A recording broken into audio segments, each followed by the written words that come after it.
Right, let us now come to the 10-minute rule bill. I now call Mark Eastwood. Thank you, Mr Speaker. I beg to move that leave be given to bring in a bill to require the Secretary of State to publish revised guidance on the deployment, visibility and signing of speed and red light cameras for traffic enforcement, to require that guidance to include amended site selection criteria for safety cameras, including a lower threshold for the number of collisions in which a person is killed or seriously injured, to require that guidance to provide for a process by which local communities can express support for the installation of safety cameras in areas of concern and for connected purposes.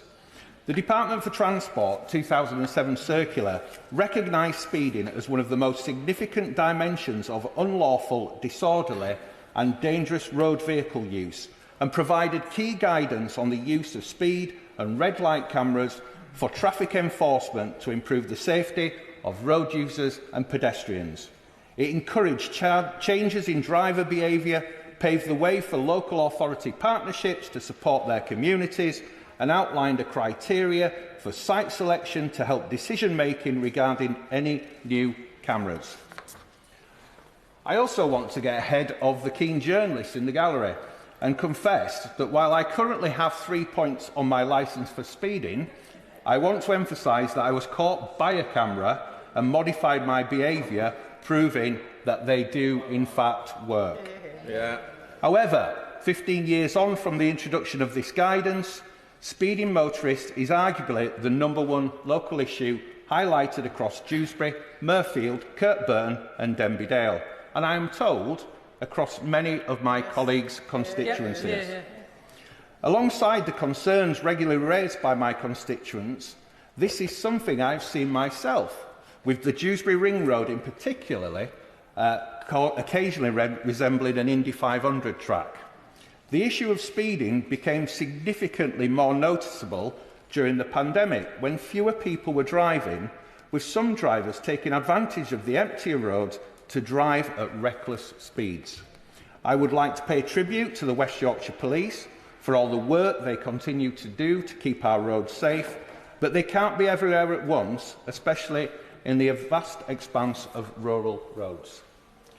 According to the current guidance, the primary objective for camera deployment is to reduce deaths and injuries on roads, with a study conducted by the London School of Economics finding that from 1992 to 2016, traffic enforcement cameras reduced accidents by between 17% and 39%, while reducing fatalities by between 58% and 68%. Since April 2009, the criteria for fixed and mobile camera deployment has been based on the number of accidents where someone is killed or seriously injured, KSIs, and a scoring system where each KSI accident scores 5 points and slight injury accidents score 1. 65 people died and more than 5,000 people were injured in collisions on the roads of West Yorkshire last year. The majority of these collisions were entirely preventable, with excessive or inappropriate speed being one of the most common factors in fatal and serious injury collisions. However, guidance in West Yorkshire still requires at least 3 people to be killed or seriously injured within a 3-year period. At least 3 people need to either die or suffer a serious collision with potentially life-changing injuries to satisfy just one of the criteria to install a speed camera. This means at least 3 people's families need to have their lives changed forever before a preventative measure can be implemented. Between 2017 and 2021, there were nearly 700 collisions reported on roads in my constituency. 15 of these were on Liley Lane, running through the middle of Lepton. According to the current list of speed cameras provided by West Yorkshire Safety Camera Partnership, there are no fixed cameras covering that road. There were also 13 reported collisions on Huddersfield Road, running through Shelley and Skelmanthorpe, with cameras on nearby roads, but apparently not covering the road itself.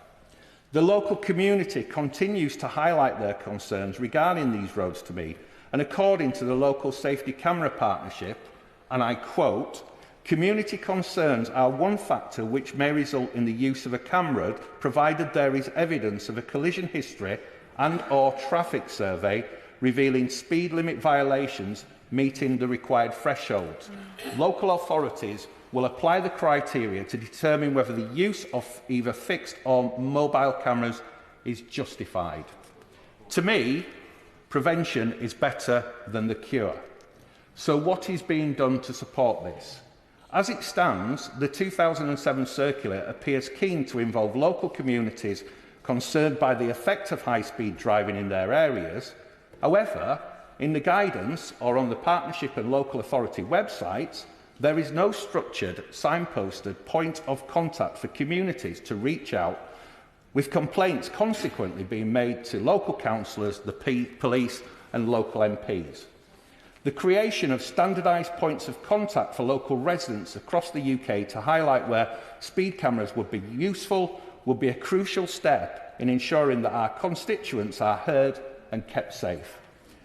Especially in rural areas, it is the communities who notice and are most affected by speeding motorists, and so it is vital that we create and implement an effective and straightforward channel they can use to encourage change. I have therefore worked closely with community groups and village associations to understand and highlight the impact dangerous driving is having on their areas.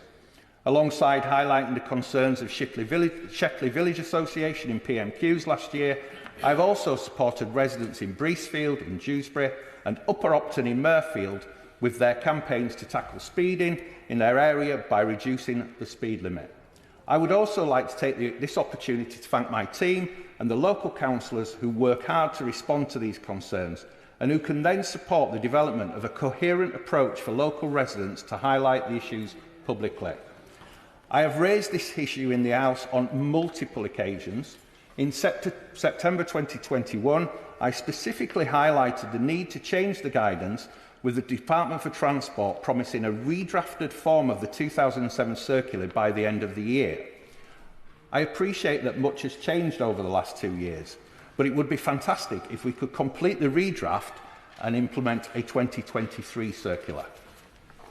I finally want to assure colleagues that this is not to give local authorities, for want of a better phrase, the green light to install as many cameras as they can as part of a revenue-generating scheme, but to reassure our constituents that they will be listened to and supported in making their communities a safe place to live, walk, cycle and enjoy. Whether you live in a built-up town or in a more rural village, speeding traffic puts everyone at risk. We want our roads to be safe for all, for everyone. But too often we hear about accidents or near misses where speed was a key factor. I am introducing this legislation to bring down the points threshold with a requirement for fewer serious accidents within the time frame and to establish a pathway for communities to petition for cameras so that we can make sure that action is taken sooner and lives are saved. I hope that members across these benches can agree that the continuous improvement of road safety is crucial to all our constituents, and I commend this to the House. That the honourable member have leave to bring in the bill.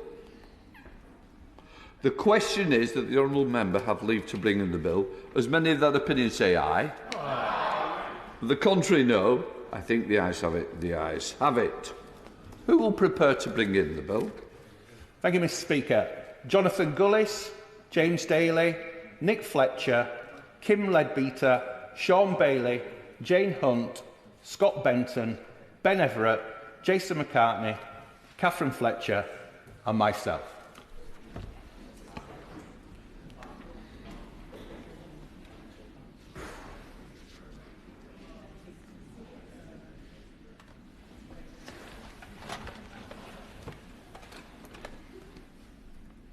Mark Eastwood.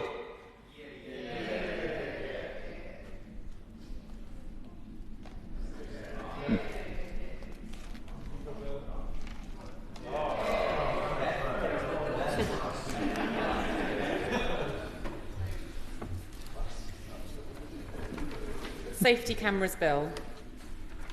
Second reading what day? 24th of November, Mr. Speaker. 24th of November. Excellent. Well done, Martin. Okay. Excellent.